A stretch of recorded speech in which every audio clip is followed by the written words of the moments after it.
السلام علیکم ورحمت الله وبرکاتو. په نوي ویلاګ کې زیلمانو حاب ستاسو سره حاضر یم.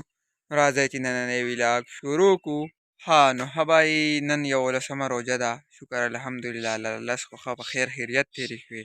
او نن موسم انتهایي زیات ښکلی دی ځکه چې باران پرون شوی ډېر زیات تیز باران شوی او د هغې نه وروستو تاسو دا څومره ښایسته موسم دی هر طرف ته غرونه پاک شوي دي سم پړکا کوي او غنم هم دا پیرې له غنم خو ډېر زیات خراب کړي ځکه چې سیلی پکې و نو د هغې د وجې دا غنم سملولي دي او نور موسم ماشاءالله داسې زبردست موسم دی چې سړی نه و چې ما روژه نیولې ده او تقریبا دا ټایم کې چې دی 11 بجې دي او وریځ بیا هم څه ګوره ګوره ده بیا د باران امکان دی خو موسم ډېر زیات انتهایي زیات ښکلی دی نو د دې له وجې سړي په روژې اډو څه کار نشته نو چېرته هم مه ځئ زموږ دا ویلاګ مخکې هم پوره وګورئ. تیار دی راغی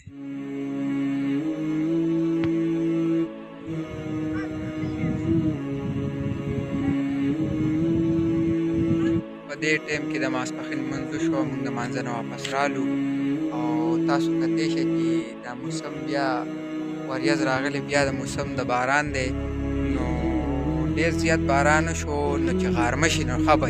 او زمیندار وایي چې دا د غنمو لپاره هم ښه نه وي ځکه چې دا غنم تاسو کتلی شئ چې تاسو سملولي دي په بیګا پکې ډېره زیاته سیلی او ډېر زیات تیز باران شوی دلته او دا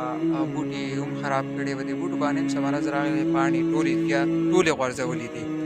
نو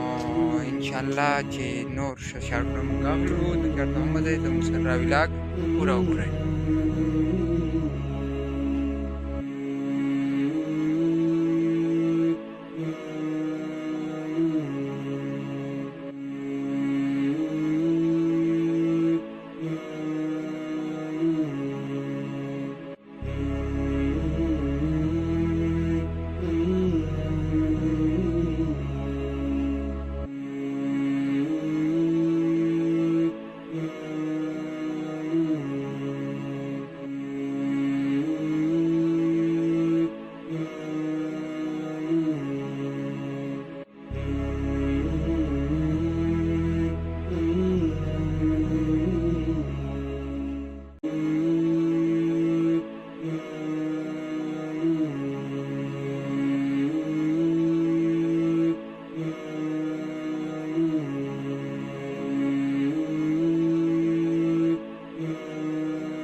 دې ټایم کې د مازدیګر لمونځ وشو موږ راووتو چکر له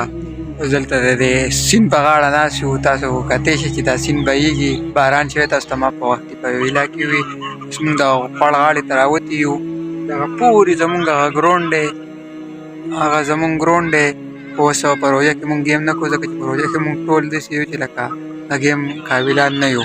نو موږ راوتي یو په چکرو نو امید دی چې روژه ماتې نه وروسته انشاءالله زموږ په جومات کې د تراویح ختم دی هغه به هم ستاسو سره شریکو چېرته هم مه ځئ زموږ دا ویلاګ پوره وګورئ.